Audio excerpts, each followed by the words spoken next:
Kuzuzambo. In this program, we have a panelist of experts on hydrovision, renewable energy, who are here to attend Conclave. Starting from my right, we have Professor A.G. Iyer, the President of ENERTIA Foundation, and we have Dr. Hardish Khanna, the Director General of Renewable Energy Promotion Association, based in Europe, and we have Mr. P.V. Murthy, who is the Regional Director of ENERTIA Journal, based in Delhi. Welcome to the show. Professor, can you give me the brief outline of Conclave tomorrow? Yeah, the 6th Hydrovision Conclave 2013, which is being held in Thimphu, Bhutan.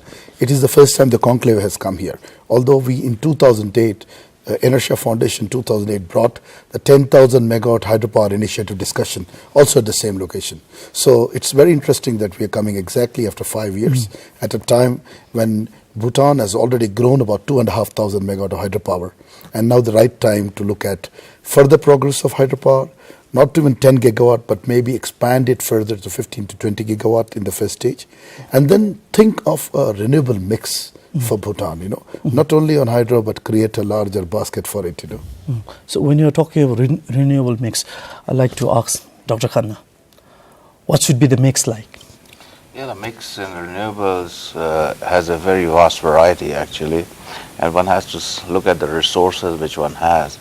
So I think from Bhutan, naturally, as Professor has mentioned, hydro is one aspect of it. The other aspect which we really see is also the solar power, and I think that would be a good mix for Bhutan, because hydro is developed, but the cost of hydro is very heavy, and whereas solar on a micro level could be a very, very viable solution for Bhutan actually. So this is what I would suggest. So Mr. Murthy, you have also worked in Bhutan in the past for Chuka hydropower project. Yes. So tell us, do you think it is viable for us to have that mix now? Yeah, this is quite possible to have the mix in Bhutan right now, because you need to have a proper mix of hydro plus solar, which is quite good, and that's where you must have your basket has to improve. You cannot have all the basket of only hydro in Bhutan. So you must initiate the actions required for the solar parallel to the hydro development. That's very feasible. Professor Iyer, could you tell us what kind of business model we should follow from here on? The kind of model that we have is government to government. Yeah. See, how are we thinking of change? Actually, I am a constructive critic of the movement both for India and Bhutan. Both of us are in one direction, that we want to expand the hydro while we parallelly want to create a basket which is essential to keep it successful. So public-private participation, I must say clearly here, is the way forward. You cannot limit it to only a intergovernment participation. Unless the people of Bhutan and the people of India, when I say that, then it means entrepreneurs of India and entrepreneurs of Bhutan do not have joint sector development here. It is not possible to achieve larger targets. It is not possible to bring larger investments into the game. And it is in the interest of both the nations and its people that we have public-private participation. So role of Bhutan's private sector is extremely critical along with India's private sector in this game plan of future growth. That is the model I'm advising, because that will make your whole sector competitive. It will raise capital. It will bring investments. And this investment climate can only develop if there is a reasonable amount of private participation. Okay. But the capacity that we have from the Bhutanese side, we cannot question the capacity of Indian counterpart, but at the same time, it has been questioned in the past whether we, our local businessmen here, have a capacity to participate in a project like this. So I can answer that question very well. See, if you give an opportunity to businessmen, because the same was said about Indian businessmen about 40 years back. And I think in 1995, when we actually liberalized, that's the time the Indian economy threw up great entrepreneurs. I remember Reliance was a company which was a 40,000 crores company. That means roughly about $8 billion at the time. Today, the Reliance is 3 lakh crores. So it is a $16 to $20 billion company in barely less than a decade. So, and we have every company like that. Tata is almost a better size than that. Birla is better size than that. Today, Adani, a new company, is now 40,000 crores entity. Can you believe it? Adani is now the Reliance of yesterday. So if you don't give opportunity to the private sector, no private sector anywhere in the world will develop. So even for Bhutan, if you do not give opportunity, you will keep questioning the capacity. Give an opportunity, Take the path for 2 years, 3 years, and then talk about whether they can perform or not. Give them the chance. Dr. Khanna, how will that, from your experience, how will that influence the revenue of a country? Oh, I think that has a very positive effect, because if you take the example of Europe, especially in Germany, what we did, we created a legal framework for that actually. So the legal framework was giving the people the chance to operate and create revenue plus create jobs over there.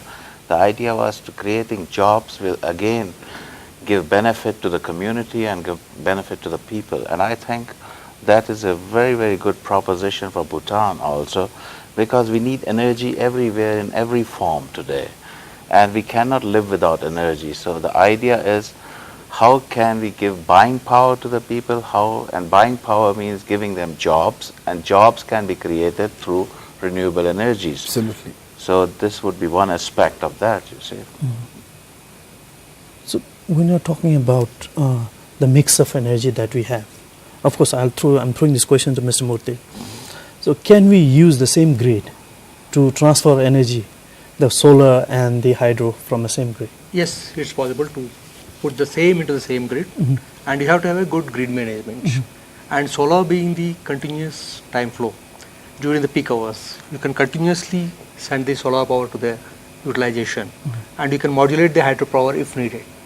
And hydro is always, you can peak it or reduce it. It's much faster to bring a hydro project at various levels of this one. So it's always solar will become your best power, and which will, throughout the time period of solar availability, you put it to the grid and export it if you want. I will give you a further aspect of this. One of the biggest management of international grids for anywhere in the world is frequency. So just putting the hydropower where there is a fluctuation from the peak at the time when you have maximum generation in the beyond after monsoon and to the time we taper off. So hydropower generates sometimes 120% of the power that you have rated, and at times 25%. So the vagaries of hydropower can be actually modulated using solar on the grid. So solar will bring the frequency control, and it will give you better quality of power which you sell to India, and you will not lose revenues. The second most important point is you are developing a smart grid. India is already in the smart grid access. The agencies working with you, including the Power Grid Corporation, are at the forefront of smart grid development. So if they are at the forefront, I do not think in any way the Bhutan Power Corporation can be at the back end of the power generation. They must also go into a smart grid. So important to export the whole basket of renewable energy, and I would give you the quantum of mix. Today, if 100 points is, let us say 100% you are having hydro, then I think you must bring in over a period of next 4 or 5 years, at least 5% from solar. That must be the type of target that you must develop, and then go forward to a 10 to 12% model in the mix, in the basket. That will balance your ability to generate. Second most important point, hydro you can construct in 10 years or in 7 years. A solar power plant will come onto the grid in barely 6 months. In India, the 214 megawatt solar power park in Gujarat, which is the Charanka on the border of Pakistan, came in exactly 1 year. 214 megawatt in a year. So don't you see an economic benefit of getting time to market and selling the commercial power in short time? So Bhutan's currency crisis, there is an answer which is lying in solar. That is one thing about, but the other things, when we are talking about mix and the power supply to India, Right. could you tell us, are we getting the maximum out of this present model, or is B2B going to give us a better pricing in the market? If I may say so, I think B2B will be a very, very good model, because the whole essence of growth lies in the hands of the entrepreneurs. So you have to create the framework to allow the entrepreneurs to work in there actually.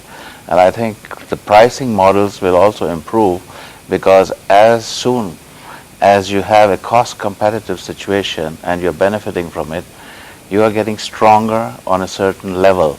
And that level again gives you an advantage of a bargaining power. So there are two steps to it. One is to give the people the power, because people need the power. Second is you have to hear the people, hear their voice, what they're deprived of. So no growth can take place without power. So the question is, how do I structure it? And that is a very, very important factor, and that is where the policy makers come into the picture. So once the policy makers are coming into the picture, then the private entrepreneurs will work on that, because they know there is a stability into the policy and there's a reliable policy on a long-term basis. Then investments will start taking place actually, and that is the way to do it. So even before we start, we should be thinking about power policy, strong power policy. Absolutely. Absolutely. So absolutely there's a policy is required for this. That means the Bhutanese government has to come out with a solar policy which is required for the country. And the type of solar policy, the benefits of that they have to come out with a policy requirement. And that also has to talk about the development of hydro, the mix, what they would like to plan, and there should be a time plan by which they should be giving this target and then work out. And then if it is coming to, as already our panelists have said, the time period for coming out for a solar plant is very less. So that's where the entrepreneurs will be much faster to put it up in the grid. And also you see some of the areas where in Bhutan, remote areas, where you can't lay the lines and everything, there you can have independent solar plants which can circulate to the power supply to the local areas itself. That itself is also becomes part of your policy guidelines. And also for the people who would like to invest in solar, there should be certain benefits to be given by the government, which are the solar policies which are available in the Indian country talks about these things. So that's where the policy guidelines are required for solar to develop in this country. And Bhutan has abundant requirement, what I will say, abundant of solar potential. Potential next to.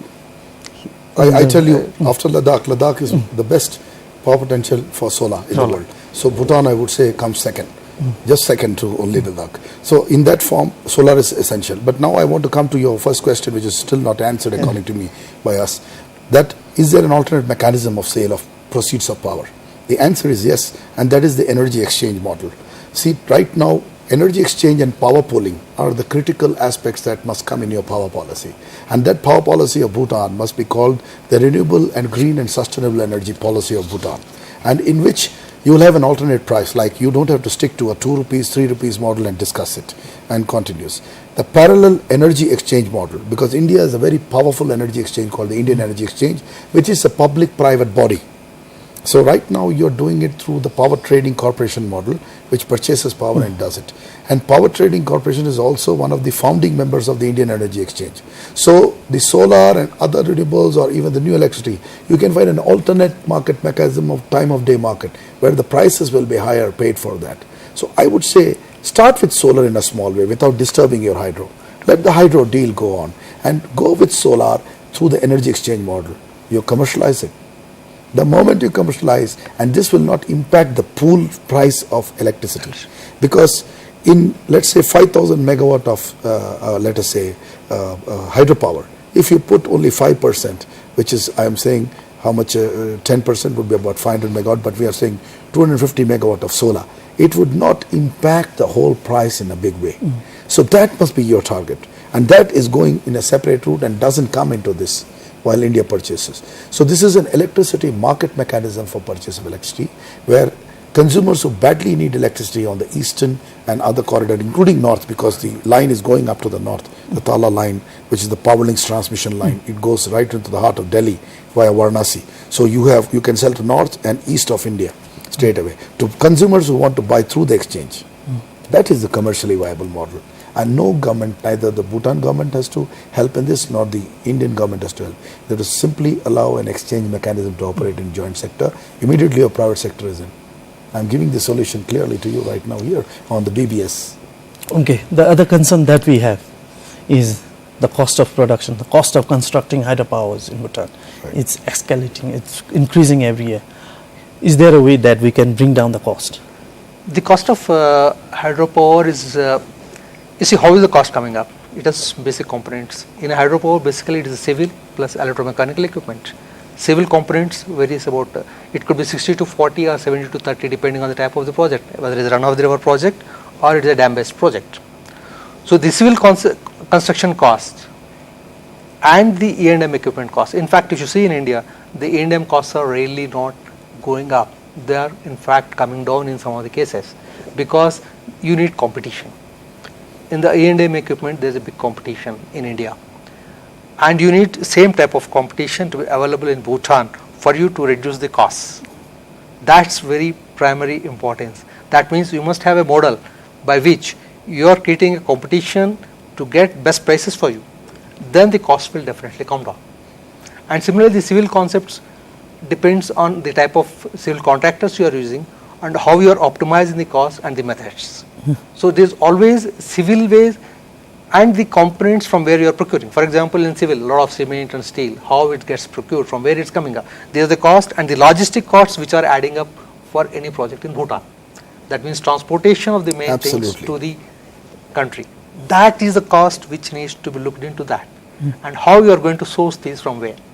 That's where the cost will be coming down. I'll give you one very important point in this. See, in a hilly terrain like Bhutan, transporting large generators and turbine, there is no infrastructure, which is as bad as some of the Indian hilly states. Because to carry a 200 or 400 ton equipment on your roads, it is not possible. So that cost of transportation is so high for Bhutan that ultimately the electromechanical actual cost is beyond imagination compared to other regions. And the insurances are very high for this. That is one area. The other area which is cost escalation is, unless you have cement and steel procurement within the boundaries of Bhutan, that means at least you make clinker here and then start making packing and grinding plant locally.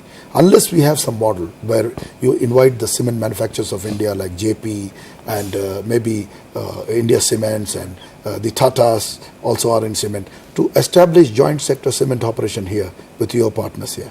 You will not get cement at a lower price. We are transporting the whole cement from India to hilly terrain. So these are adding to your costs. And then comes the construction techniques, as he rightly said, using what machinery, what technology, what lowering of costs and all those. So a combination of these factors will continue to increase your hydropower cost, because civil costs are not coming down worldwide. They're only going up, right? But they're not going up as much in, let's say, other location where its accessibility is there, production is there, sourcing is there, in comparison to Bhutan where everything is going to come out from India or other places. So you need to make some self-sufficiency. I'm not saying you supply 100%.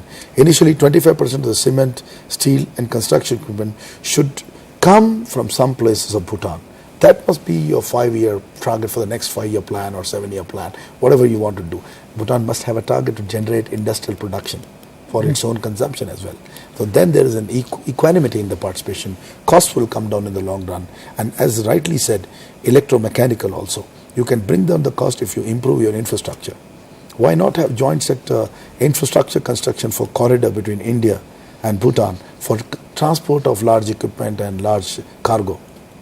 Unless you do that transportation model, at least from the eastern side, with current road conditions, you will never get the cost down. Because the good and I will give you an example. The biggest transporters from India, like JH Parabia, I'm naming a transporter, does not even operate in Bhutan. His name does not come. And they are the ones who are taking maximum equipment of BHEL, the Alstoms and the Voids in our country. Transporters have not even put their foot in Bhutan. I tried my best to bring them here this time, but it was not feasible. Maybe the next time they come. Like that? So the competition, again I use the word competition, is to be brought in, and you must have more number of contractors. And logistics is a very critical part. And if you break down the cost, see the cost of the logistics, which are coming quite high for some of these things. Unless this is worked out, and this is where the basic concept has to go up, then the cost will come down. And another thing is competition has to be there for various items. You cannot have less competition means your prices will be almost either going up or stabilizing, but they will never come down.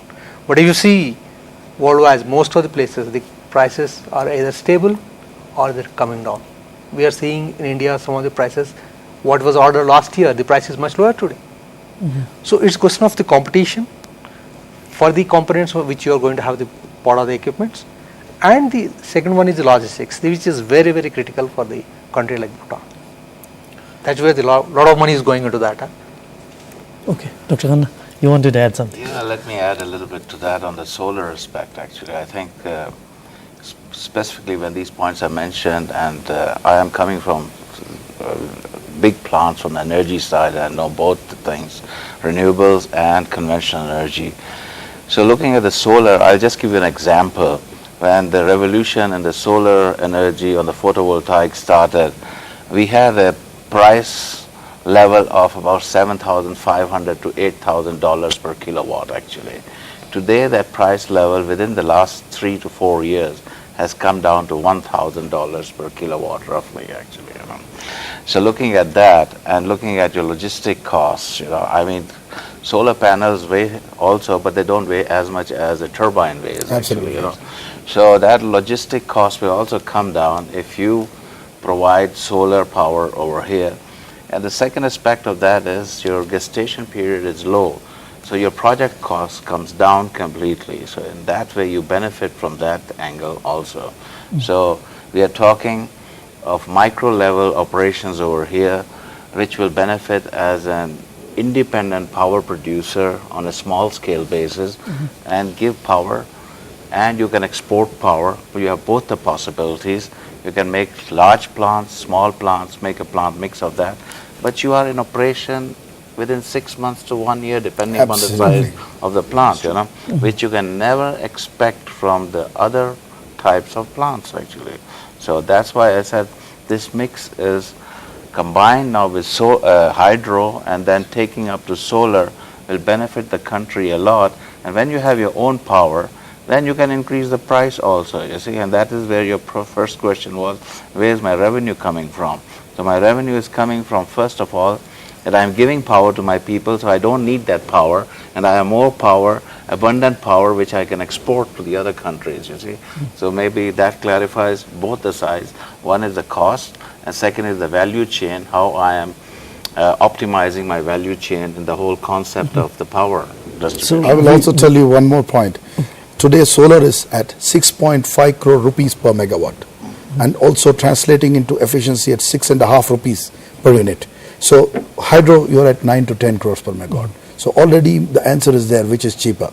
And the gestation is just 6 months to 12 months to build the plant. So solar is your answer to the trouble that you have. We have now. Yeah. Right. So basically we have enough hydropower going on now. That's we right. should concentrate on Solar. Yeah. solar That will be the right energy mix. to compensate the Absolutely. loss during this gestation period. Absolutely right. So, May I okay, add I'll one? give you 1 minute. Okay. Basically, in Germany, we have a radiation factor of 4,000 kilowatt as is basic factor. Here, you have nearly double the factor. So you can imagine how much power you can gain with the same type of a system which we are putting in Germany or in India at the same time over here. So that is the answer. You're doubling your capacity and you're doubling your revenue at the same time. Okay, on that note, I'd like to thank you very much for coming on this show, and I hope we'll have a more interaction in future, and good luck with your conclave tomorrow, which will begin tomorrow in the Taj Hotel. Thank you. So thank you very much. I must thank BBS for this good discussion that you could conduct in a short time. Okay. So congratulations to BBS. Thank you very much. Thank you. And with this note also, I'd like to thank our viewers for joining to watch this program. Do join us every Tuesday. I'm your host, Ashok Tirwa. This is goodbye.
ladies and gentlemen, to the Inertia Foundation and Renewable Energy Promotion Association, the 6th Hydro Vision Conclave 2013, the Indo-Bhutan Joint Initiative in association with Bhutan Chamber of Commerce and Industry.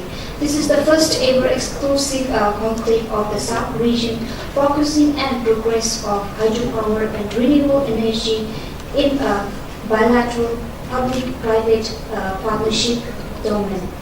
Inertia Foundation also with BCCI has previously in 2008 conducted at the very venue Hydropower Initiative Bhutan 10,000 megawatt, which sets the discussion on furthering hydro project initiative between India and Bhutan, assisting the work started by the government of India and Bhutan.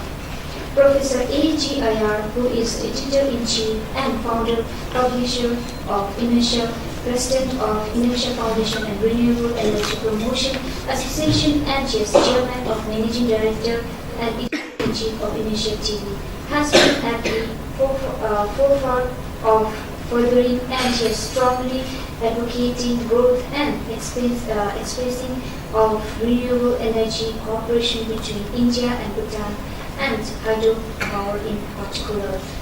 Now we have a lighting of lamp ceremony. So I would like to call upon Honorable Ambassador B.P. Haram for the lighting of the solar in German for the lighting for the lamp.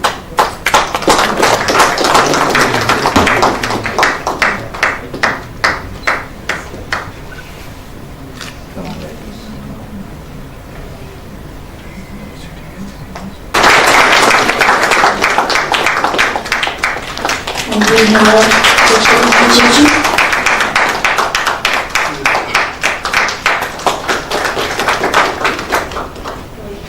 so we have K. Shri Kumar. We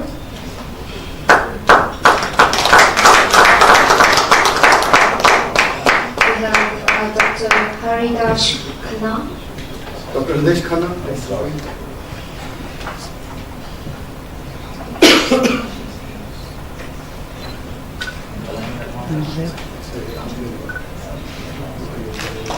We have P.K.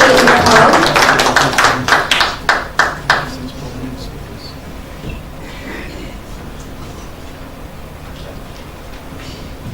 And last but not the least, we have BBS and REPA.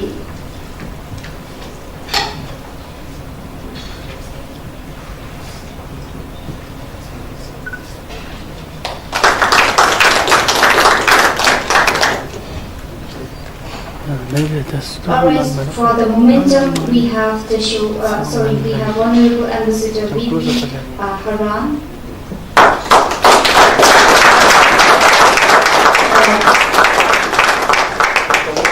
Thank you, sir. you guys should hold together. Yes. Now we have the show again, Chechu. This is good luck.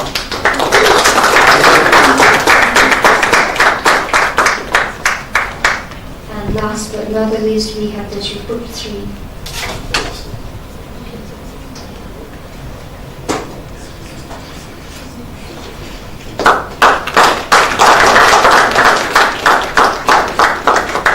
Thank you so much. Now I would like to call upon for the opening and welcome address by Professor A.G. Iyer. Hello, all of you in Bhutan, the country where I made my first international foray, in fact, 2008, I remember. And the same BCCI was responsible for me coming over here. And I must thank fully first, before I say anything, that we have a great partner.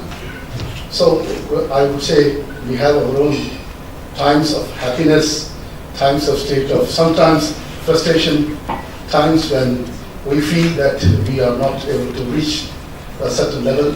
But then at the end of the day, I'm so happy to see all of you here. And this success was possible thanks to BCCI and especially Dasho Ugentorji, who has really helped us, and he's been such a positive figure. I must say we must give again a big hand to this team. I must also thank Ambassador Haran, because from the beginning of my interaction, I think he's a great friend of, I would say, the development of India and Bhutan. And I think both India and Bhutan are lucky to have him here. So I have to thank a lot of people, but I thank personally Bhutan because yesterday we were on BBS in a very short time. You know, those guys did an excellent job. And I have my personal comment, you know, and that is that program was done very excellently in a short time. So we must give a very big hand to BBS today. Now I want to give you a little background on what's been happening across the hydro sector and especially renewable energy. You know, if you see the whole country here,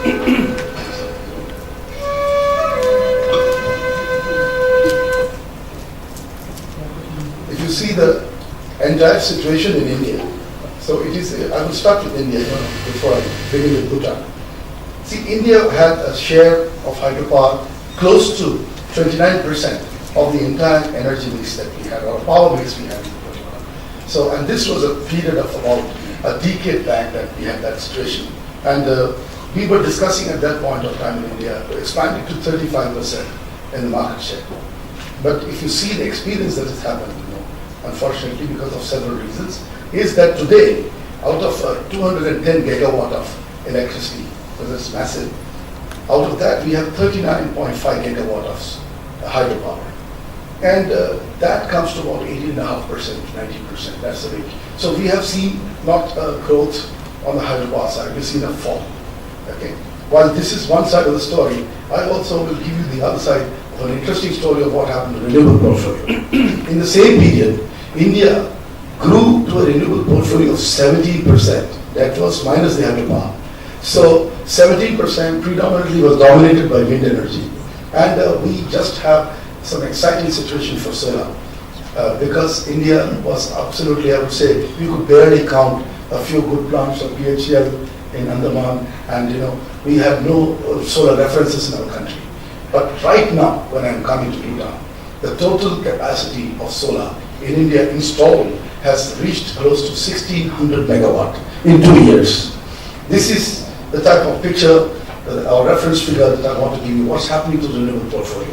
So India is expanding very quickly on the renewable side, and solar will play also a very major role. So it is aptly, therefore, that we have the 6th Hydrovision Conclave. We had 5 of them in India. I have not counted the one in Bhutan because we did not name it Hydrovision Conclave, because that one between us and the PCCI was called Hydropower Initiative 10,000 megawatt in 2008, because that was a discussion that Bhutan requested that we should throw some ideas across those. So if we add that, then this is my second foray, and 7th Hydro Conclave. So that is not counted in this, obviously, because of the name. But that is the second time we're doing it in Bhutan, and 5 times we have done discussions in India. And almost discussion will go on because hydro remains a multi-purpose model. Our people need water for irrigation, our people need electricity, so it is a socio-economic issue. It is just not electricity. It's so unfortunate that hydropower costs are heavily loaded on hydropower without understanding the parallel benefits. For example, the Bakra project in north of India and the Narmada project, both of them are predominantly irrigation projects, but they produce a lot of electricity. Bakra saves the whole of the northern grid, and after Narmada has come, it has really produced a 12-15 megawatt on a constant basis, and it has supported the western grid in a big way, balancing that whole thing, because peak power. When peaking power comes in, you're able to manage the frequency, because otherwise, just with coal-based power plants, you'll not be able to put the frequency in the right scale. So all of these kind of discussions, some of them are technical, but we like to make life simple. When I say frequency, it is quality of power. For example, there is an idea called harmonics, which only engineers understand. But harmonics is electronic pollution. If I tell you in a simple way, you understand. This is what we cannot see visually, is electronic pollution. So there are various types of pollution. And this pollution makes utilities lose the cost of electricity. And the users also will not know how inefficient they are. And both of the people, the operator and the consumer and I would say the supplier, all of them lose money. For which technologies are available. So this will be, we have Mr. Sri Kumar who can put light on all these things. And with this I would say we use this forum in the best possible way, interact with each other.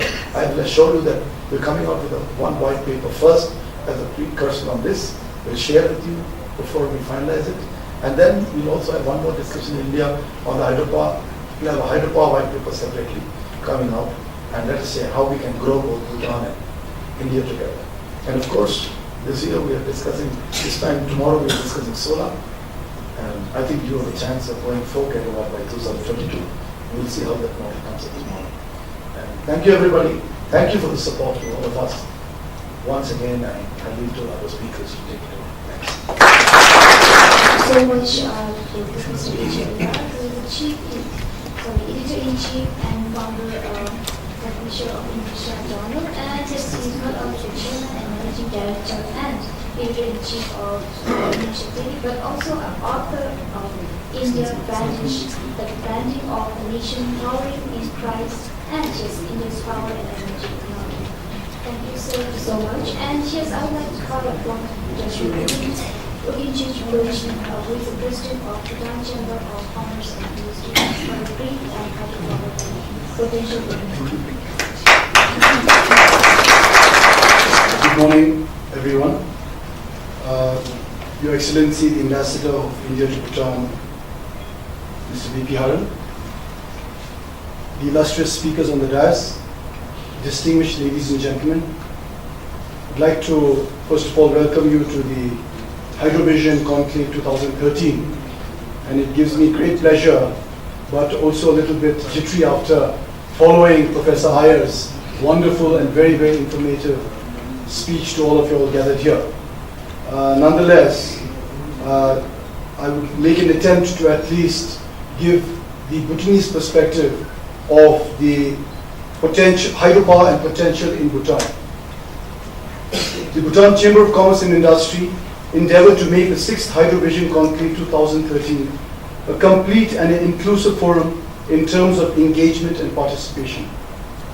However, with the parliamentary elections in Bhutan just over and the new government in the process of being instituted, we do not have many of the eminent policymakers from the government to partake in this two-day event.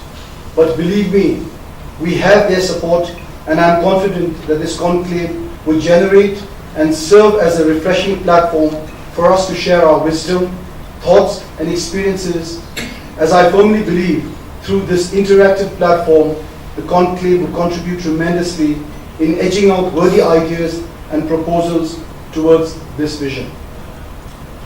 Bhutan is endowed with an enormous wealth of hydropower potential estimated at 30,000 megawatts, out of which 23,760 megawatts is techno-economically feasible. If this hydropower potential in its entirety is tapped, the opportunities that it presents to Bhutan are immense. The royal government of Bhutan has already envisioned the development of 10,000 megawatts of hydropower generation by 2020, which, given the existing installed capacity of 1,488 megawatts, is an ambitious and bold target. Bhutan already is on the path to adding another 3,066 megawatts or more, then double the current installed capacity in the next 3 to 4 years, as 4 hydropower plants, which are currently under construction, will be commissioned. In a landlocked country with a population of only 700,000 people, hydropower has the potential to be the main driver of the economy. Developing the electricity sector is seen as a strategic approach to Bhutan's development and is placed high on the country's priorities. Bhutan's competitive advantage on the industrial front has been relatively cheap electricity, and this has been the only reason that many power-intensive industries have been set up along the southern foothills of Bhutan, close to the Indian border. If it were not for the low cost of energy, there is no way that our industries could compete with the cheap labor or the low transportation rates in India and the neighboring countries. These industries add a lot of value to the Bhutanese economy by way of bringing in much needed Indian rupees, providing jobs, paying taxes to the government, and other positive multiplier effects to the economy as a whole. Even though the cost of energy to the local industries is less than the export of price of energy, the overall generation to the economy is far greater through direct and indirect taxes and other related benefits. Consequently, in all our power purchase agreements with the Government of India, it is explicitly mentioned that, that only the surplus electricity after meeting Bhutan's domestic requirements would be exported to India. These challenges can only be met with the royal government and the private sector working closely together for the benefit of the economy and well-being of the country. While concluding, I would like to offer my best wishes for a successful conclave, and I am sure tomorrow's discussion on solar will also provide new opportunities for the private sector in Bhutan and the royal government to look at. I thank you all for attending today's conclave, and I hope it's of interest and would be very informative to all of you present here. Thank you so much. Thank you, Ashok. I am now going to call upon as an international guest of honor Dr. Hardish Khanna, who is of honor as Associate Director General. Very good morning, ladies and gentlemen. It's an honor for me to be here today and speak in front of you. I thank Professor and the Chamber of Commerce to give us this opportunity to be here today. And I would like to add on a couple of thoughts about hydropower and other issues. There were some very, very interesting remarks today, which covered actually the total aspects of the energy generation and supply to people, and what are the impacts, what are the socio-economic impacts, and how it plays a role in impacting people's lives. So policymakers and planning commissions have to think about it on a long run. And today I'm thinking, Mr. Eugene mentioned a very good word, and I liked it very much.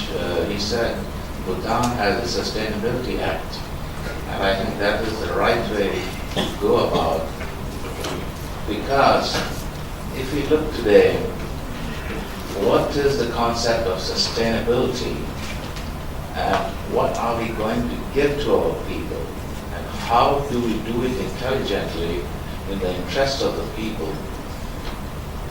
We heard from Mr. B.P. Roy, hydropower, a part of the clean energy. Yes, it's very right. We have to give people not only clean energy, but reliable energy in an intelligent way so that it is sustainable. Now, hydropower, the purpose of the hydropower by building dams, in many people's mind is considered to be an obstruction. So what the purpose of that? I would like to spend a couple of words on that. We are looking at hydroelectric. One of the major reasons, naturally, because we are power deprived, we have to see that we get enough energy and enough power. So first purpose is the hydroelectric power. The second purpose, which is also very important, and which is important for the mankind's evolution, is the food process, so which is irrigation.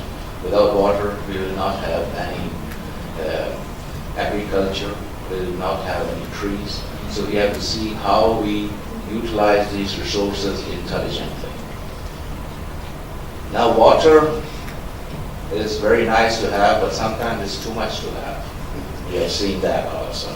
So the third purpose is the flood management. That has to be done very intelligently.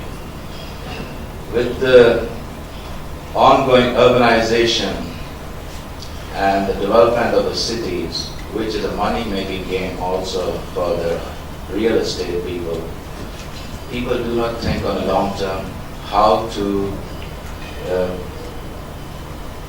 control water and manage water properly. So that requires a conceptualization in the initial stage of managing river and water flows actually. So the flood management is under that heading is a part of that also. So now we come to everybody wants energy today. I mentioned yesterday if a sick person is there, he needs a doctor immediately.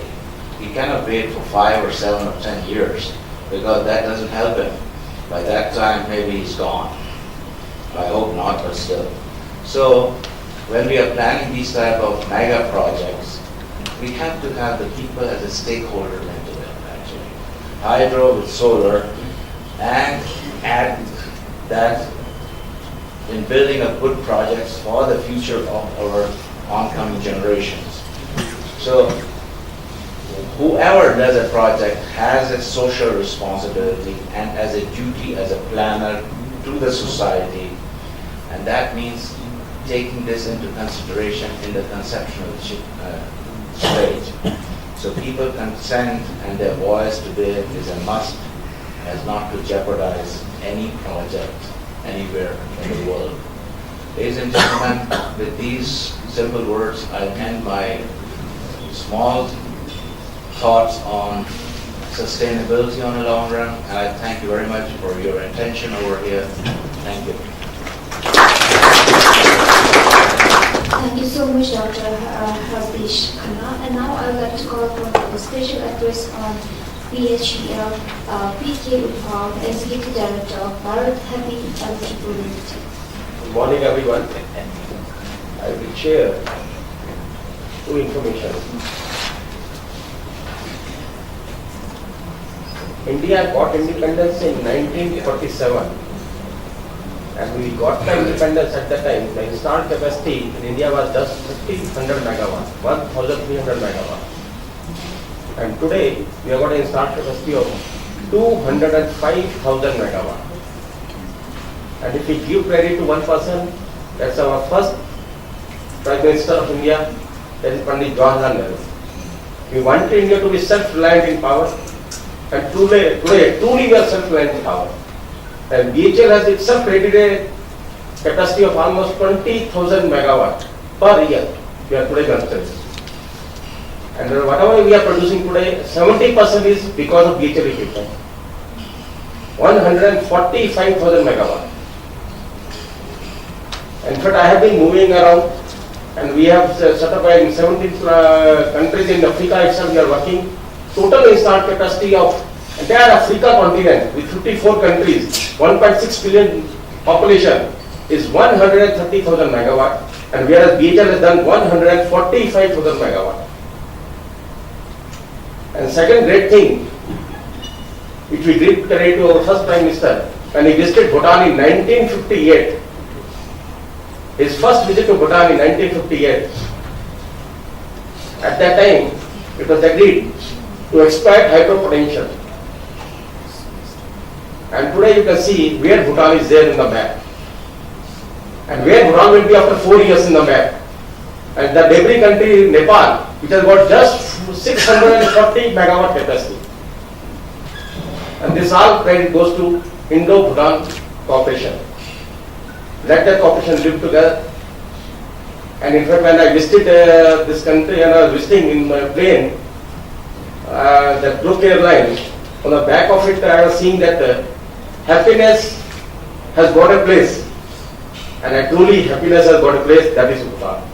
Belonging to Bhutan. And my colleague will make the presentation.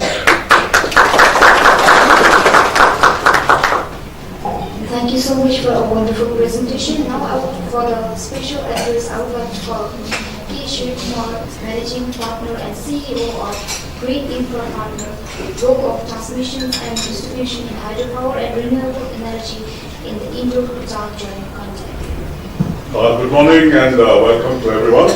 My name is Kumar and I'm Managing Partner of Green Infra Partners based at Bombay and Bangalore. Basically, my topic would be on smart grid management, and any grid that is constructed is transporting the power to long distances, and we need to ensure that there is energy efficiency at the receiving end.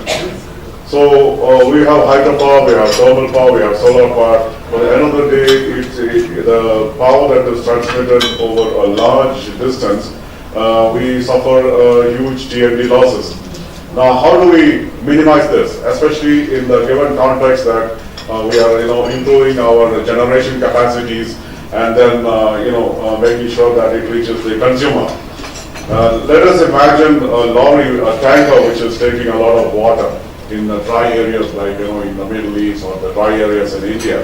So he's carrying water to the consumers, living in the arid areas. So on the way, there is a lot of shake and a lot of water is leaking.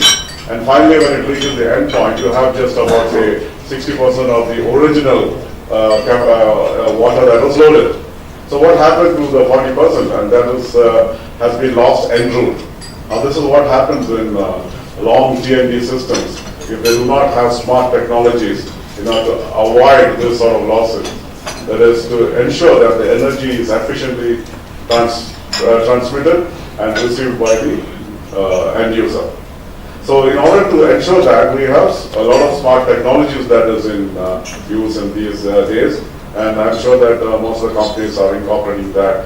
And so I would just highlight a few of that, particularly on the distribution side, where the complication is a little bit more than the transmission side. Now, taking it to hydro, what happens is, the fluctuation of the river's behavior is very seasonal. And so what happens, the power quality is also directly impacted. And this would in turn affect the entire transmission system. So that is one side of it. The other side of it, we have a proper grid system which is properly managing these losses. At the end of the day, you are only getting a return on investment which is much, much less. And particularly given the fact that Bhutan is now about to inaugurate into something like 10,000 megawatts in the next 4 years, it is very crucial that the smart technologies are incorporated at the inception stage itself, so that the end user is able to get the maximum benefit, and your return on investment is also quickly affected. For that, I have a small presentation on two areas which possibly Mr. Dorji mentioned. One is efficient outage management and ensuring that these outages do not occur frequently. So how do we look at it? So we have constructed a nice transmission system, a generating system, but then if the line is going to break down frequently, so what's going to happen? Again, it's directly affecting your efficiency of your power availability, and in turn it is going to create a lot of problems to the industrial users and to the consumers, which has a direct bearing onto the entire scenario. Having this technology incorporated, and it's hardly any cost over the main project cost. And this particular part of the details we can provide you whoever is doing the project that way. Okay, so that's the summary of these two topics of load flow, and I was having a healthy current, okay, healthy power flow in your transmission distribution system, and ensuring that outages are actually minimized to the maximum possible. So this is a small technology that you can incorporate into the overall projects of what comes in your schemes. So any questions, we can answer that. Thank you for your time. Thank you so much. So for the rest 30 minutes, we will be having some question answer sessions. So any questions? I think before I summarize, I thought it's best that we open this forum off to question answers, because that's the best way, because interaction, we have time, and I think we can go half an hour. So I would like questions to be raised to the panel. Any questions, please feel free. This is the only way to interact and do something. Thank you, Professor. I just have one question which actually I would have liked very much if you all had addressed, because in Bhutan, the private sector has been wanting to come into the hydro power sector for a very, very long time. Right. But there's always been some sort of a bottleneck or a constraint. We'd like to get some examples of how the Indian private players in the hydropower sector entered into and today became what they are reflected here. Absolutely. SEC, JP, Jindal, all of them. I'm sure they didn't start off big. they started off small and the government must have initiated something. Right. So can you just enlighten us on that so that at least private sector present here as well as maybe a few government representatives would be aware as to what type of roadmap we can follow? Right, sir. So it's a wonderful question because that's the purpose of the conclave as one of the core regions of our cooperation between BCCI. I will tell you, in India today, I'll give you a little background of how the construction industry has progressed. Today, we have something like, I can tell you, we have 10 very good construction companies in the country. Some of them you already know. You have the Hindustan Construction Company, you've got JP, we don't have Patel today, but Patel is also a good construction company. Then we have, Lamco is not here, that's also a construction company. Then you definitely have Jindal coming into power and they are also building up power plants elsewhere in Africa and everywhere. Some of them have participated here, but that's not the entire, which was a government predominantly company and the construction contractor.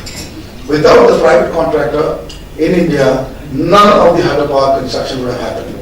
And like for example, the tunneling is itself. Today, it's all these large contractors in civil who are doing the tunneling. And I will also tell you that I know that some of these contractors are not only popular in India, they have done work in US, they have done work in other advanced markets. And so the experience is gained over a period of, I would say, 2 to 2.5 decades, And this, in the initial stages, these companies were small companies.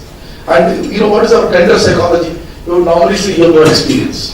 I don't know, the same problem still exists in India. We have not solved this problem. In my country, if you do not have if you're a new company, if you have 5 solid guys on the board, we are not still thinking that the experience of those members itself should come on to the consideration. So we are not allowing even, we have a question in India that 20 is not sufficient. We want 100. In my opinion, India needs 250 construction contractors. Today we have, let's say, 20. So we are also in the less mode, right? It's still not the successful one. So when it comes to Bhutan, doing all this big work, it is not possible that those very 20 contractors will only do, because they will also need partners. So I would say the experience from this, the bottlenecks is coming because the one thing they will say you have no experience. The second thing they will say your level of expertise is not there. These are the bogies which will be raised. These are bogies according to me. Why the bogies? Because nobody has an experience when he comes first. The only experience is a set of qualified people, a set of biodata, a bioprofile, and then an experience of doing certain type of work, and from where you graduate. So my point would be that initially these balance sheets are not working for your companies, then probably we bring in joint venture first partnership, or you put on board a few experts who worked 20 or 30 years in India on your board from these very good construction companies, set up joint sector opportunities, and through a joint sector, when I say joint sector, it is government also there. Government has to come and say facilitate. See what happens, governments want to become regulators and controllers. In India, I have a problem. I don't like government to regulate and control. They have to graduate now, high time. They have to facilitate. This is the constant debate we are fighting. Today, I will tell you that I am on the side of BHL and we will be fighting the government. You will be watching it. It's so funny. The team of Professor Iyer and his ENFRAtv foundation and the public company of BHL is going to, because I famously said in India long time back, because it's a wisdom I gained through a lot of observation, and that is the private companies are more publicly held because they have public shareholders to whom they are answerable. And through so many acts, you have to be transparent. And the public sector is more privately held. Because it is the government and it is not transparent, it is not explaining how it is spending the money. And the trust between, in a very experienced democracy like India, there is a deficiency of trust right now between what government is doing and what the public wants. And that will happen to any democracy. Nothing wrong with that whole thing. Sometimes you must be seeing on the TV certain protests. I don't believe in that. Those protests are a little stupid because you come on the road, somebody wants a low poll and all that you must be seeing. But that is all, I don't like this, it is not the way to go forward. I feel the way to go forward is negotiate with the government. Bring them and tell them you're going wrong, and then somewhere we have to bring them onto the table to negotiate. So I feel governments everywhere will be very similar because power actually mostly makes us feel that we are on the seat of power and therefore we have our way. but then it is never our way or highway, because the hard reality is engage your people. So one of the things is the constituents of this engagement in a business or entrepreneurial model are the enterprise itself. And who are the enterprise? They are the common people of India and Bhutan. You see if you see SCC, if let's say they are employing 25,000 people, this is the people of India, and tomorrow it could be people of Bhutan, if they are progressing. If it is, let's say, maybe my friend Thomsam starts a joint venture and she builds and you qualify her, then it will be, she will also employ some people of India, as well as people of Bhutan. Bhutan will be more, but some experts from India. So I do not know when we start looking at this as a participating model. So this is my answer to you, sir. Doctor, do you have any, you started 2-3 decades ago. Yes. Companies like HCC, JP were very small hydro project companies. Yeah. Today they are now able to execute 2,000-3,000 megawatt projects. Right. At that stage when they were starting out, what was the government of India policy? Like for example, I'm sure when the hydro project concept started in India, you had to invite foreign direct investment, or you had to invite foreign companies to take up those large projects. Right.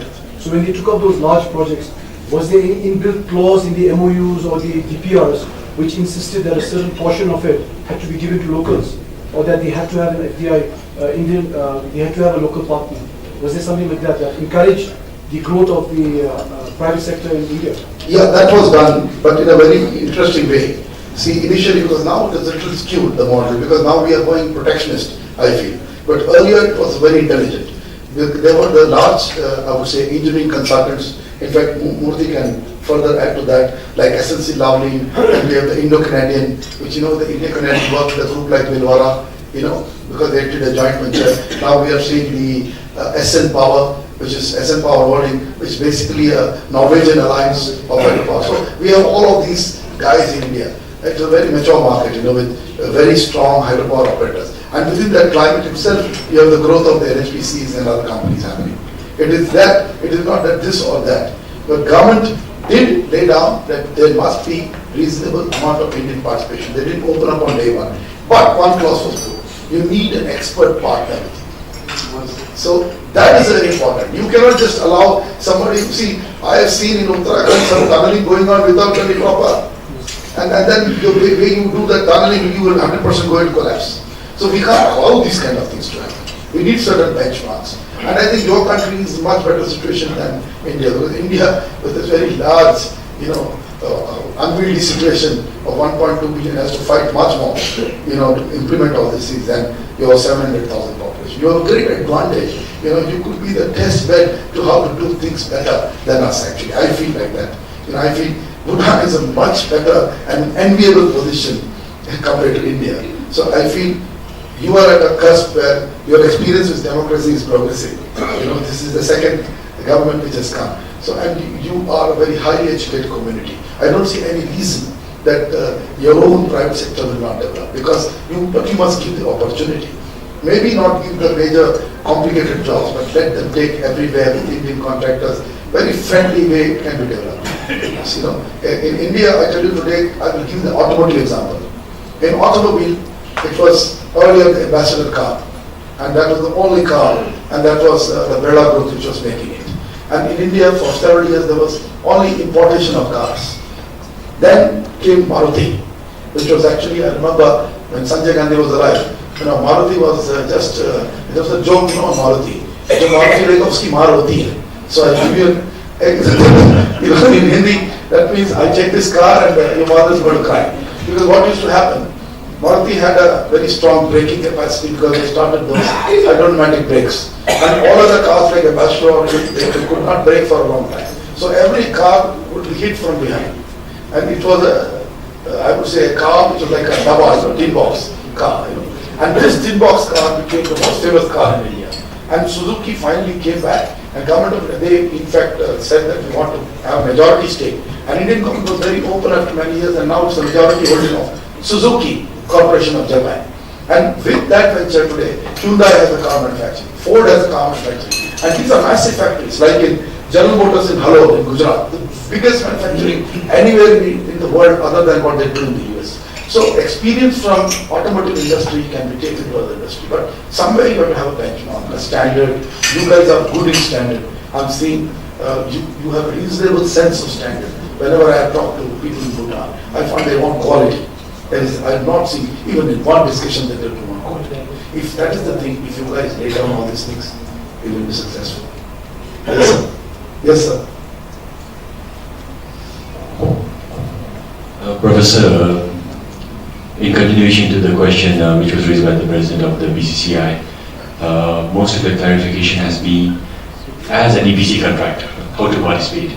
Now, as an IPP, an independent power producer from the private sector in Bhutan, I think as long as the funds are there, if the financing is in place, just like how the government is doing, we could also have the same PQ criteria and get JP, HCC, Gammon, whoever to come and build it. Exactly. So what is the right way for the government to start for Bhutanese to have ownership in private hydropower plants? Because if the funds are there, we could get anybody from all over the world, EPC contractors, to come and build. So the question here is slightly in connection to the previous question, but the deviation is, what is the right way for the government to start this and for Bhutanese to have ownership? Right. Okay, so this is a good question because see, without developing enterprise locally, I do not think any economy will function without having local enterprise. So your question is very right. So for IPP, I would say why not start with small and medium hydropower, which you can reserve for the local company, because going to a very large project initially may be a troublesome exercise unless maybe your consortiums are, I had some exposure to some consortium build-ups, but when there are too many people in the consortium, I think those, if there are 50 directors on the board of consortium, how will 50 people meet and make decision? I want to know that. But if you make like with Again, and people like your caliber, you know, we say 5 companies are born in Bhutan with 5 or 6 experts, and make these people compete for specific projects and keep it for only Bhutanese companies. And then later on, those companies are free to select their contractor also. If they feel they want an Indian contractor, they can go. They want a joint sector contractor, they can go. So you will have to start at sizes which I would say are 30, 40 megawatt, 100 megawatt. You know, try to do those few projects and not have one consortium. The government has to make a policy for this. Government has to come up with a policy. Without a policy, see, most of the companies, construction companies, in the initial stages of the hydropower sector, which was developed in India, most of it was in the private government sector. Yes. And when the Electricity Act has come in 2000, there is a time the IPPs have come into the picture. So if you go to the background of that, these companies, which you are seeing here, they were working as the main construction contractors to the various government companies. And over the time period, they have acquired experience, skill and knowledge about the hydropower and construction of the hydropower. And when the sector came for the private sector, based on the expertise, based on the experiences they have gained, they started forming into a venture which can become an independent power developer. That's why they started bidding into them, because government has come up with a policy. They laid down the conditions under which a company can float a company and they can bid for it, where of course they have to give certain power free to the government and all those conditions. There is a policy defined. Based on the policies, based on their experience, these companies started quoting for these things and they have been allocated these projects to work under that. So major partnership in this is private sector, only private sector. It could be sometimes consortium and sometimes it could be on their own totally if they got expertise. I also go back how these construction companies got expertise. For example, you have to do the tunneling. To make the tunneling, they had collaborations with the international companies. That's supposed to and that's where they got know-how. This way they have know-how. So it's a question of over the time period they have developed an expertise which they are harnessing today when the sector was open for the developers.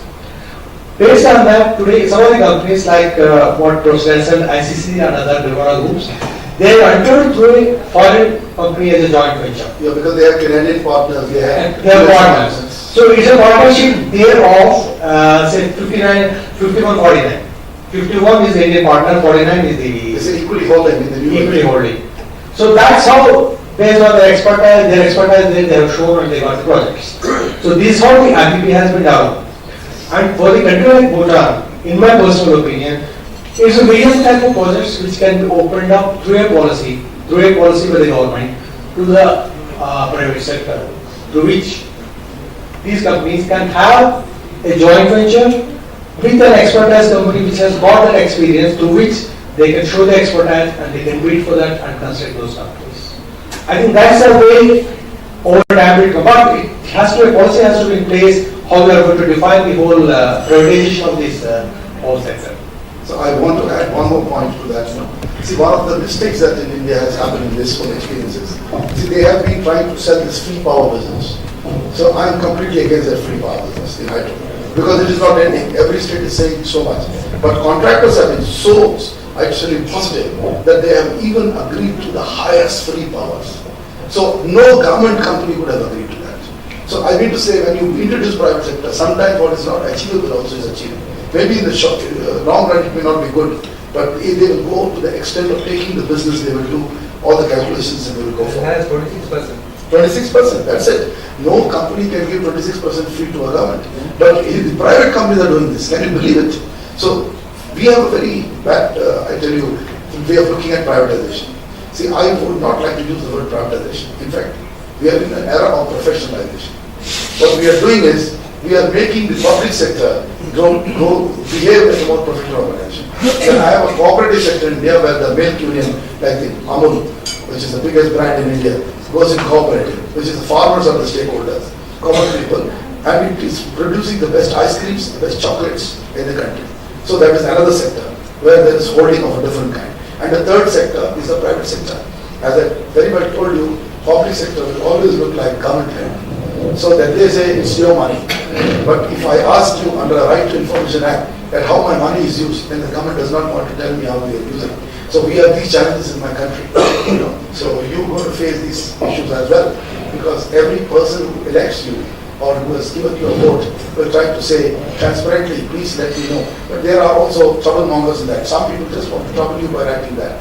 So you have both types, 10%, 20% that, 80-20 principle, 80 times. RTI is a good idea. I don't know whether Bhutan has a Right to Information Act. We have the right to information. But not the act, right? So if probably over a period of time when you're comfortable, you get to a Right to Information Act, transparency builds in, then you can trust your private sector as much as you trust your public sector. And both are just different styles of management. And I think slowly, steadily, people in the seat of power must be like you. When I meet you, I don't see you as a seat of power man. I see you a man who is ready to help facilitate. That feeling should come when people come to you. In India, I can tell you, I feel that only for 20% of my ministers. 80% I feel it is just not okay. Because they think they have the power, they can do anything. The moment they are out of that, they're nobodies. So I as the media can tell them, but a businessman cannot go and tell them that that's the truth. Because there's egg on the face when you tell them. So this is the situation. So I think nothing is wrong with the Bhutanese example or its growth. It is early days, sometimes Phu and me compete and contest on these kind of things in a private domain, but he's absolutely right, because we are starting in Bhutan, we need a little bit more experience. And I tell you, you're going the very right way. And I'm with you forever, don't worry about it. From my side, I'll give all support to what Bhutan wants to do. And I'm very sure that in India also, whether it's a government or the public, they are ready to do anything for Bhutan. I give you, not only it is only cosmetic feeling, it is a real feeling. This is the only country where that feeling exists. That feeling does not exist in average region for any other country. Sorry to say that, in the SAARC region. But for Bhutan, it is so strong that wherever, and I'm also going whatever, I don't know, I have no official position, but I'm also become an ambassador or a fan of Bhutan. And I go and talk about you everywhere where I go. It's a great holiday location. It's a great place to. I think you need to integrate all this. You need to integrate your entire economic model. Like for example, for India, the largest employment provider will be energy and infrastructure, and the core sector of steel, cement, mining. They will employ, if energy research will look at, IT, which dominated a few years back, energy sector would employ almost 5 to 7 times more than the IT sector. And when you combine infra and energy, that employment creation in India would be something like 25 times more than the IT sector. So if my government has to go. They cannot do this. Only the air-conditioned business model where people sit in AC and they take degrees, and mechanical engineers are going and working in IT companies, and they end up killing their mechanical and electrical and chemical engineering, and they become computer operators, white collar. And then you ask them what happened to your programming after 7 years. This is a dinosaur situation, because fresh boys and girls have come, they know better programming than you. So companies will keep throwing you out and bringing you in, and that retrenchment model will destroy the whole economy. So now we are realizing it with our experience. So we are going to promote more employment, deployment in these sectors. Right. Yes, Professor, I have a question, and it just occurred because you said to compete and contest, and also you were saying government should not regulate and control. So I raised this. I feel we should have had the bureaucrats here so that maybe they could answer it, but nonetheless I will raise it. Because I'm a concerned citizen of Bhutan, and ultimately it is our taxpayers' money which will have to pay. So the turbine, the generating equipments, which will, I think we saw all the presentations and all. But why only pay? Why could it not be a competitive bidding? Because then Bhutan benefits, because when there is a competitive bidding, you get the best price. And I'm sure equipments would also be equally matched. So if it was a 100% grant, well, I don't have to raise this question, but because some part of it is grant, some part of it is loan. And like I said, we have to repay that loan. So in the civil works, we do have the competitive bidding, but for the equipments, why are some not on competitive bidding? And when there is no competitive bidding, then there is no benchmark on the rates also.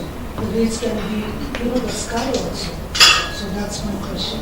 Okay. See, I will again tell you that it's a very right question. There can be in India. I will also tell you the same company, although I'm a fan of BHL for obvious different reasons. They are competing with the best. Like we have Mr. Murthy, he's an ex-white. He has competed with BHL like anything. He was on the rise right now. And one has set up factories in India. ABB set up factories in India. Then Alstom has factories in India. So it is not that India is not competing. But if you go and see the graph, Jindals have placed order on BHL. JP have placed order on BHL. So why don't we go and ask these companies why they're doing it in India when there is a lot of private sector companies? So there must be something good about BHL as well, if there is something bad about that also. So maybe the pricing part I agree, that there must be competition and there must be something. But I think it will be a good discussion to go forward with the government of India. In the sense, maybe companies who have invested in the country, because see, the biggest problem is dumping today. I am fighting cases of anti-dumping with China like anything in India. Now, China is not my only target. Target will be every company that does not invest in India. Why should India's National Solar Mission, which is the government of India money and the public taxpayers' money, go to an external manufacturer? We are not saying give it to BHL. We are not contesting there. Give it to local companies who have manufacturing facility in India. In that, even a Chinese company will manufacture in India, it is an Indian company. This is the law that's going to come. So I feel Bhutan is very right. We cannot do something and preach to Bhutan something else. I don't want to be a hypocrite here. Maybe the government will say, Professor now has opened a Pandora's box. He has put his finger into the honeycomb or whatever. I don't care. I'm saying if my government understands geopolitics in the long run, I'm going to aggressively tell them that you work with Bhutan, and I now make a very emotional call. I've talked to you privately on this. Now I make this call here. I don't want to be the big brother if I'm India. I want to be the elder brother, loving the younger one growing. In fact, help him to grow. So I want to remove that feeling. It will be India has to be only elder brother, no big brother. And if my politicians don't listen, they get the biggest enemy called Professor Raiser. So this is the way it is. I must fight for Bhutan, Bhutanese must fight for India. Can we do it? Can we get a few Bhutanese fighting for India? And I am saying I am dedicating my life for Bhutan and its success. So SAARC and whole Asia comes up. That is the model we need to throw. We are selfish people. We only look at ourselves. Let us look at others. Sir, allow me to say a few words. Right, I'm from BHL. Yes, sir. Right.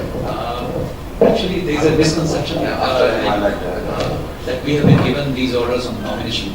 The fact is that there was a pre-qualification criteria set by Central Electricity Authority of India, And for Punasanchu 1, the pre-qualification criteria was that the manufacturer of these equipment must have a manufacturing, testing and design facilities inside India or in Bhutan of similar capacities. That's right. BHL was the only company which has in past delivered solutions for hydropower, for units rating more than 150 megawatt. So, this condition was applied to each of the manufacturers. Alstom was, it was coming second by distance, and then Andritz and White Cements were also there. So, it is not that we were given these projects on a platter. There was a qualification criteria, and we were the only qualified company, so that ultimately the projects were awarded on negotiation basis to BHL. Further, for Punasanchu 1 and 2, we have won the transformer package against stiff competition from REPA, now Alstom, against ABB Siemens. Which you are doing anyway every day. So it's not that our prices are in any way non-competitive. We have proven it in the NEM2 contracts of Punasanchu 2 and 1. And I will tell you from my personal experience that the negotiation part, the price negotiation part, was the hardest I have ever seen in my entire career. It is probably for us, it is easy to compete with these companies and win those tenders. So that's why I'm negotiation saying, was very tough. I'm giving a suggestion. Yeah. I'm sorry, I understand what you're saying, but please understand, in a principle of democracy, I think BHL itself must accept competition. Why we are discussing this for the last 15 years? I would rather say, accept competition, show your strength. Simple. In fact, I'm going to tell VP now also this, because see, otherwise, what we practice, we are not preaching. You're competing everywhere in the world. You go to Libya, you're competing. You go into South Africa, you're competing. What is the problem? Why don't you compete in Bhutan as well? So why we are having a dichotomous situation of just trying to protect ourselves here and there? And I think Bhutanese are your best friends. They will love BHL equipment. You can come up and do work here as well. More work than what you have done. More the merrier for you. But then let us not stick to an idea that it looks like this feeling comes up from my friend Fubzam or another 10 people, and every day Professor Iyer travels to Bhutan and he receives a few feelings like this. So I think you are our best friend, ENERTIA. We are our most admired company. ENERTIA Foundation has given you the ENERTIA Awards. VP Raoji was declared last year as the best power sector man. So I think you must come forward to change the psychosis, because it is not a question of, in fact, BHL is a sufferer in Absolutely. The government of India has been, actually, in my opinion, I have been supporting BHL. Government of India has made a big mistake that they want almost to unbundle this thing like the Indian airline. So I have been going against that issue, that this company must not be touched. It has got a good management style. In fact, in private sector, 60% of people have some origin to BHL in my country. So what is the private sector? It has come out of BHL stable, right? Absolutely. Most of them. So many engineers after experience and they get retired, they go in. So there's nothing against BHL. I'm telling you, you must be a confident brand now. When you're rated as 9th best innovative company in the world by Forbes, you believe me, they meant it and you must mean it as well. Absolutely. So don't defend yourself. There is another angle also, which is of course not exactly related. Yeah. The fact is that these projects are, on 70% loan and 30% grant basis. So when it comes to this thing that the company should be either Indian or Bhutanese, although we consider any company which is registered in India under 1956 Company Act as Indian. That's the legal position. That's the legal position. But the fact is, some of those companies, and it's not an offense to them, Alstom or White Cements or Andritz, some of them are either 100% subsidiary of their principals, or some of them are, maybe 60% of the dividend is going outside of India. So that political angle is always there. BHL's dividend or profits, whatever it is coming back to government of India, which is the major funding agency to these projects. No, I'll give you a good suggestion. See, I am a propagator of, I don't believe in this what you're saying. Because I'm a propagator that investment worldwide will move to areas where repatriation of income will become essential. It is the essential component of success of all enterprise. Even if BHL tomorrow goes and invests, forget about private company. If you are a public sector company called in another country to invest, let's say Bhutan or a friendly country calls you, then you would like to repatriate your income made in that country through a good law. So I think the world is a protectionist today. I am against all the governments of the world who try to protect only their industry. Because the Japanese come, they say, if you take our loan, you take my machine. Absolutely. The Germans would come and do the same. And the Indians are doing the same. So don't put yourself out of the same basket. You are the same, I'm sorry, the same kind of quagmire that all of this international models are. So a change has to come, because competition would mean, an open trade would mean, an open cycle of situation would mean that you must accept the lack of protectionism. Because when you are protected, you become inefficient. True. Allow me to say one more thing. I mean, there's another power plant here, Dagachu, which is going to 57 megawatt. And it has been majorly funded by ADB and an Austrian bank. Yeah, that I'm aware. And you know that the project has been again given on nomination basis, and it is supplying the turbine and a strong generator. Yeah. So it's not that Panasanchu 1, 2 and Dala, they are the only projects in Bhutan. Yeah. There are other examples wherein the government which is funding the project has nominated a supplier and has given the... See, I would say the best thing that happened today here, all this we can keep contesting, and I will keep my position always, in spite of being a best friend of BHA.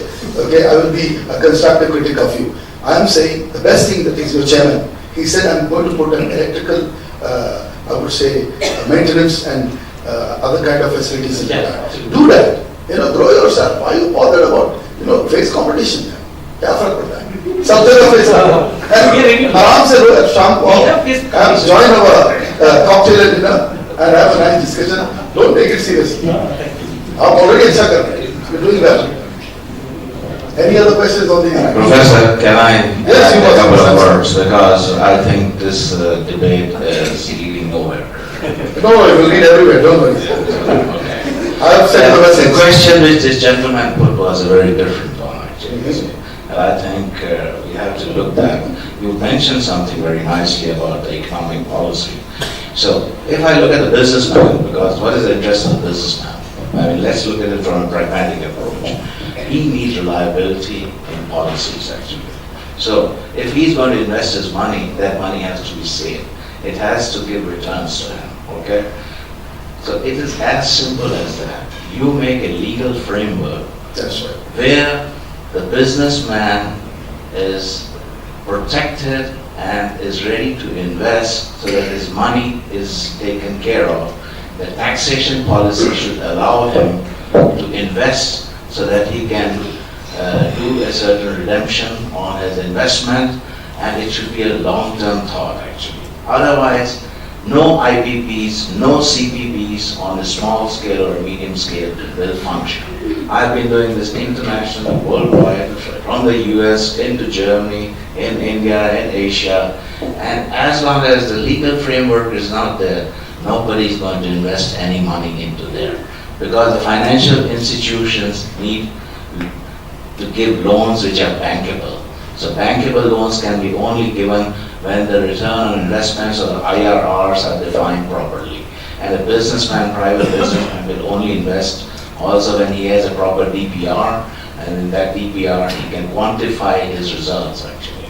So it's a pragmatic approach. So I think Bhutan has to look at the industrialization policy from that sense and see where is the value addition. Now the technology cannot be built in one day or in 1 year. You will need cooperation for that. But you have to have local value addition in that sense, So how can we put a win-win situation over here and put that together? I think that has to be looked into the policymakers and say, okay, this is the way to go about it. It is not to be with India or it is not to be with X, Y, Z. Because open up. What was the success of the Indian economic policy? When Manmohan Singh and Chidambaram liberalized the economy in 1992, India was bankrupt. India had no foreign exchange at that time because of all these government rules and regulations and all the bureaucrats sitting and hindering over there. Yes. Germany's success today, because I live in Germany, is because it's a liberal policy.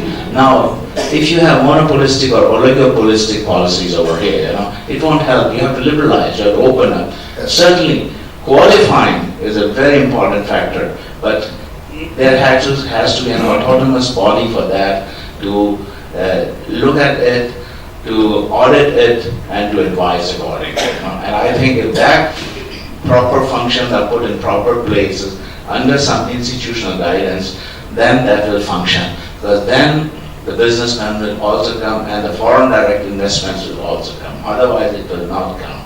India had all the foreign car manufacturers. There's no Indian car manufacturer originally.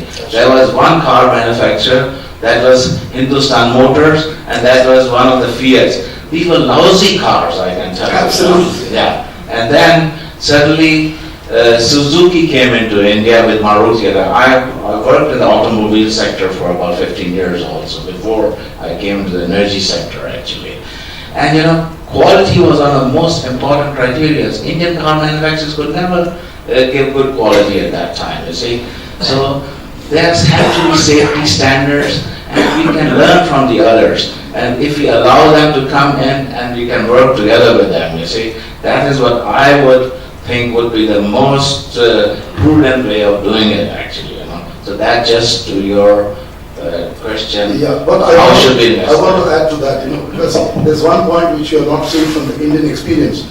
See, the bankers, today I'm at loggerheads in India on the banking system. What it has done is, it is only funding the same, I will look like a leftist when I talk like this. They're funding the same non-performing assets, and I have got a research now, I'm throwing it up. They're financing all the bloody non-performing assets of all the private sector companies, which are not supposed to be taken over by the government. I must tell you very openly and boldly that this must not be done. A major Malaya must not be protected in my country. So then you screw up your own airline, and then you throw it up. Air India was the best airline. What did you do with it? You merged the Indian airline and finished that activity. So one day this may happen to even BHL, and I am fighting for it. It should not happen to them. So I have also certain issues in my own government, because everywhere media and public will have issues with the government, right? And this will continue, and that conflict of interest, there cannot be a gag order on this. If it is, then they will have other people like Anazar on the road. So better face us, it is much better to face us. So in the loan part, I'm very sorry to say, please in Bhutan, I consider, please come back to giving housing loans to your people. I will tell you, he said Manmohan Singh. I have a very different opinion. Manmohan Singh was a great finance minister, but in the last 10 years, there is a lot of question being raised on his success as a prime minister. And I want to tell you, it should not make it political, but during the time of the Vajpayee government, it's not a political, it's a neutral understanding for me. We got housing loans at 6%. When housing loans were given at 6%, it was not given to an individual, because it was given to a person who wanted to have a roti kapra makan chahiye. He wants a house on top of his head. So when you give these loans, common men start buying. And that is the very big mass. That propelled the cement, the steel, the sanitary ware, the granite. I tell you, the entire Indian economy was up. Today I tell you the experience today. Housing loans have fallen down by 60%. India's major housing stocks are unaffordable. Even a person of my type cannot afford housing. Because if you tell me 1 crore rupees, I am like a government servant as a media guy. I cannot go and pay 1 crore rupees to own a house. I will be happy with the 40 lakh, 30 lakh. A middle class person would be happy with 20 lakhs. And even a poorer person wants a 10 lakh. And I must give you the good news. I was first, not from the media angle, but from seeing all this since 10 years, I have opened up a company called Eco Dwellings Private Limited. My colleague is there to give low-cost housing to Indian people. We have just formed that company, Eco Dwellings Private Limited. Because that is my struggle. That is where we will go. We want to sell house at 400 square feet, people will own at 4 lakhs or 5 lakhs. So you must take the challenge on. And that is where I would be critical of my private enterprise in India. I don't go with Dr. Khanna's views, because they have destroyed in the last 10 years the government's freedom to them. They have become lobbyists. They're going and twisting the government, and every time the government will phrase a flag. Today is X government, tomorrow Y government will come. Then again the same lobby will go and say, give me the sauce. So it will be some 15-20 people trying to manipulate you. I'm saying please be careful about that. So let us open up exactly the way I told you. If private businesses in Bhutan want to make 5 companies, let those 40 consortium people come to you. Structure it properly. Give the legal binding to it, definitely like what Dr. Khanna is saying. But get your micro act together. The macro act will come automatically. Because we are all foolish, we are going towards macro, dreaming without touching the micro, which is implementation. In my country, I'm not able to fix my, municipal corporations. The most corrupt organizations of India. Can you see? They don't clean the gutters. I will come out, even Ms. Meena will come out, and we will go out, we will be nice guys, and we want to attend a party, but we have stink on the street. Have we cleaned it up? Will this happen to Bhutan as well? It's a smaller economy. Take care of this. The road management, the street management, the I would say waste management. Let us come to a situation which is more like Europe. It is Europe's experience he's talking about. But to manage the 1.2 billion population, they will say it's difficult. But it is difficult but not impossible. So my country has to find answers for all these things while it is growing. So we will have two Indias here. One, which is what he and me are both talking, that is, we want investors, global investors are ready, but you tell me, today we are fighting for retail because we put up a condition. The condition was 30% of the buy has to come from Indian sources. Walmart today has said, no, we cannot accept this condition. So what you're doing, you're kicking Walmart out of India. Fine, Walmart has got a problem worldwide, but can we have that kind of a jaundiced eye that everything is yellow for us? We should put our laws in place, like you rightly said, to allow Walmart to operate in the best way. Of course, Walmart's own ethical policies, unethical policies have landed them in trouble in other places. But we must not have this baggage and not allow the investment of Walmart, because if it comes to India, the amount of jobs that are going to be created is something like 4 lakh jobs. And if Carrefour, I consider Carrefour a better model than Walmart, because I've seen those departmental stores how they operate in the Middle East. And I remember I bought a shirt at Ras Al Khaimah, a cotton shirt, and they said, sir, I don't know how many dirhams I paid, but I converted to 650 rupees, Indian rupees. Then I said, where do you get it? The manufacturer who sold this shirt was an Indian one in Mumbai, who sells the same shirts to me in Mumbai at $1,000. Can you believe that? And I bought it at 650 rupees at Ras Al Khaimah. So this can happen. When you have large retail, when you have large investment, but climate of investment will be government policy.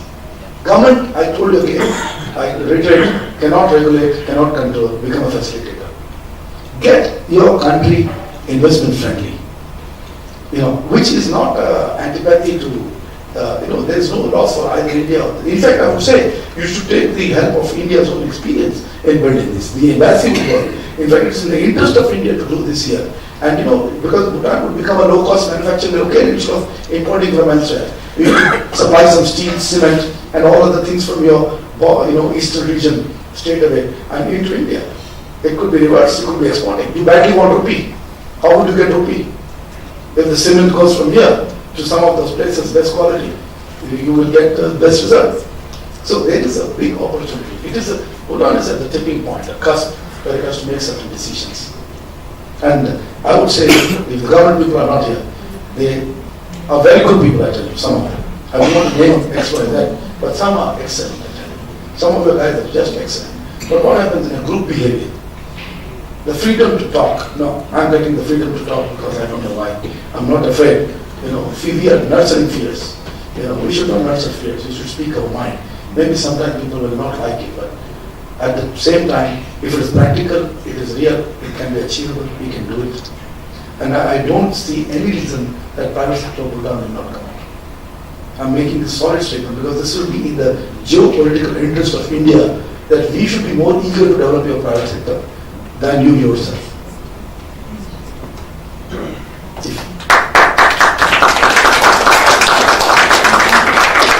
Any other questions? Time? Okay, somebody else raised that. Last question? Last? Anybody is there? Okay, that's the last question. Sir, I just wanted to have some information that what's the demand and supply gap in the energy field in India for electricity. Very good question. And at the beginning, I have thought that, sorry if I have not made a mistaken, that India want to be an independent electricity energy producer. Suppose like in Bhutan, if we produce like a small or micro project, like 5 to 25 megawatts, so we don't have market in Bhutan. We have to sell to other countries. Okay, I'll tell you something. So we totally depend on energy export to India. So if India becomes an independent, like say, self-sufficient to their country, then why do we have to export our electricity or energy? Okay. And second question is that, like in Bhutan, we don't have a energy trader or middleman to sell our energy. And I wanted to know whether the Indian producer or generate the direct sales to their clients, or they involve some middleman, we call it a energy trading company. So at present in Bhutan we don't have that company. So how do India's private sector sell their produce energy to the plants? Right. So I will first answer your first question, which was predominantly related to a lack of market in Bhutan. So I do not think that is the true position when we think of it. As I told you, if you manufacture cement, if you look at a 20% kind of a model of share, even in your hydropower for supply of cement and steel, you would already create an industry which is energy consuming. So since you do not have an energy consumption industry, and with the lowest cost of energy tariff in the world, because you are the most competitive, one of the most competitive economies in producing electricity, and you don't have consuming industry, which I've shared this opinion with Fubzam, and she was the one who first said, why can't we go in India with such things? And it was interesting. So that is not there, that's why you don't have a market. So this position is a position of the current situation, right? Now coming to the question of intermediates. Now power is sold in many ways. In India, every state has an electricity board which has been unbundled to a DISCOM, a distribution company. There are the private generation companies, public sector generation company of state. Each state, there's a transmission company in each state, and there's a DISCOM in each state. Now the DISCOM is the buyer of the power in that case. And many cases, because of open access, we have Electricity Act 2003, which allows for open access. That means you can sell power from anywhere to anywhere, but physically this has been objected by many states, or they put up high wheeling charges and try to stall it. But in the paper, it is there, and it is happening in some cases. So I would say sale of power is the second route, is the trading route, is the power trading company. The third, and where we have not only PTC, we have some umpteen number of power trading companies, including Tata's, and all these people have power trading companies. So that is established. Now comes the third one, which is the exchange. The exchange is a very different thing. Exchange is like a stock market for power or energy. So in this case, it's electricity stock market. It buys power in as is condition. It is like a bidding scale, it's going on, the graph is going on. So you can pull in and go in and take the power and feed the power and take the price what is ruling at the time.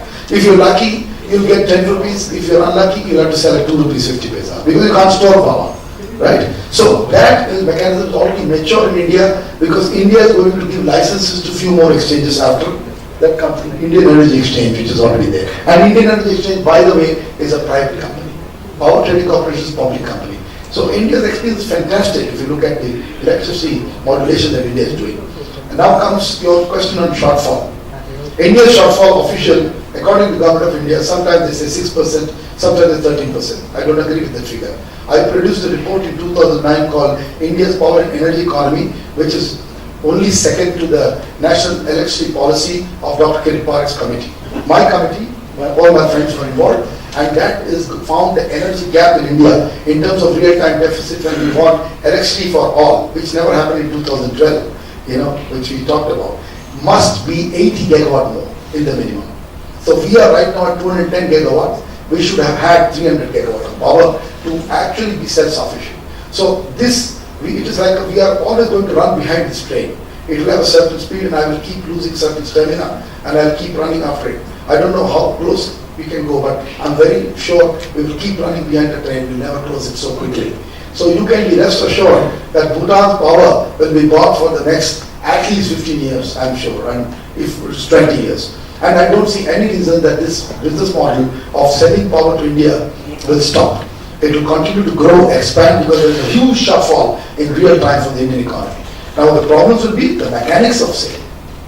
So I hope I answered your first question fully. What was the second question? I just lost it. About the middlemen. So that was also answered.